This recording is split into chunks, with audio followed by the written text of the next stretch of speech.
My name's Alan Honor. I'm a lawyer from the Democracy Fund. I just have a few questions for you, and they're directed to anyone at the panel. You were asked about political commentary from the United States.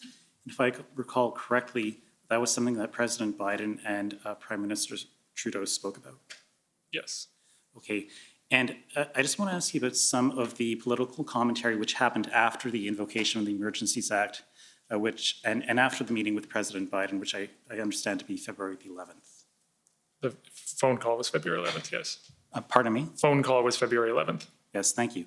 Can we pull up pb.can 6069 underscore REL.0001.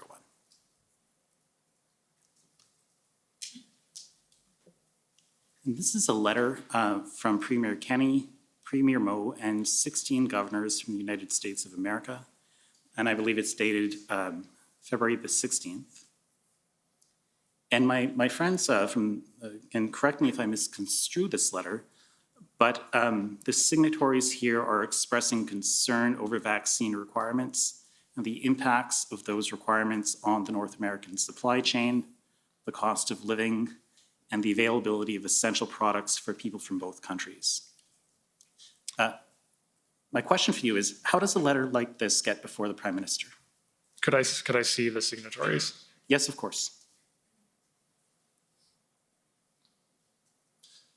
So in general, when correspondence comes in, especially at this moment on this issue, given the Emergency Act was in place February 16th, letters get to him sometimes through a normal course. That may take some time. Other times letters are elevated more urgently.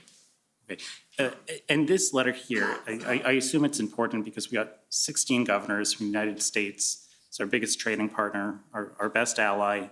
Notably, it's signed by the governor of Montana. Of course, Montana is right across from Coutts, Alberta. Did this letter get to the Prime Minister? Do you know? So I can't recall if this got to the Prime Minister, but I would say the views expressed match the views that we heard from a lot of people, but the government did not agree with that. Okay, thank you. Can we pull up pb.can.401045 underscore REL.0001. And the document we're going to see here, it's not dated, but the top words are congressional reaction, and it contains a number of tweets, including a tweet from Matt Rosendale. He's a member of the U.S. House of Representatives from Montana, and this appears to be after the invocation of the Emergencies Act, and he says that he led 63 Republican colleagues in support of the truckers protesting COVID-19 mandates and urging President Joe Biden to work with Canada to lift the mandates on essential travel at the border. Do you know if this was ever brought to the Prime Minister's attention? This specifically, I can't speak to that. I don't know if it was brought to his attention. Okay, one more document, ssm.nsc.can 50172. And this is when it comes up, if I got the number right.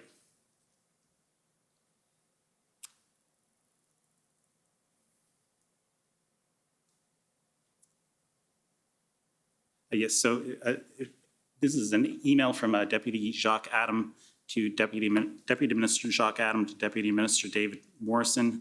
I'm not sure if they're both from Global Affairs Canada, but the email sets out U.S. political reactions to Canadian measures. It's dated February the 16th, and if we can just look at item number 2 here,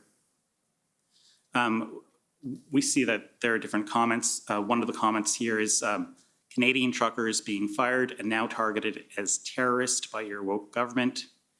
And it is attributed to a U.S. House of Representatives, a member.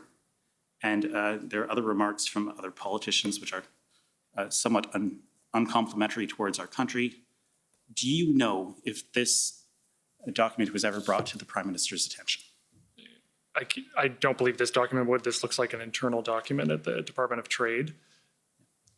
But Prime Minister, we were all well aware that these views were being expressed by a certain segment in US politics. Okay. Thank you very much. Those are my questions.